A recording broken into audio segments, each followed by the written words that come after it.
ചില ആളുകളൊക്കെ പറയാറുണ്ട്, നബി സല്ലല്ലാഹു അലൈഹി വസല്ലം മൗലീദ് ഓതിയിട്ടില്ല, മൗലീദ് ഓതാൻ പാടില്ല. പുണ്യനബി സ്വന്തം മൗലീദ് ഓതിയതിന് ഒരുപാട് ഹദീസുകൾ വന്നിട്ടുണ്ട്.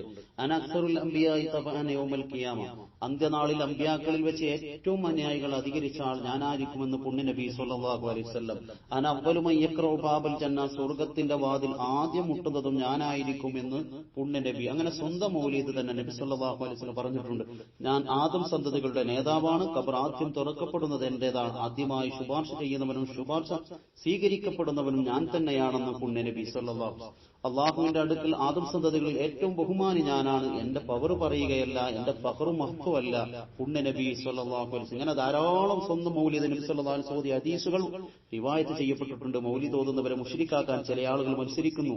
സത്യത്തിൽ അവർ അള്ളാഹുവിന്റെ റസൂലിന്റെ വചനങ്ങളോ പരിശുദ്ധ ഇസ്ലാമിന്റെ അകസത്തയോ മനസ്സിലാക്കാനോ പഠിക്കാനോ ശ്രമിക്കാത്തവരും കേവലം യുക്തിക്കനുസരിച്ച് ഇസ്ലാമിനെ മുന്നിൽ വെക്കുന്നവരുമാണ്.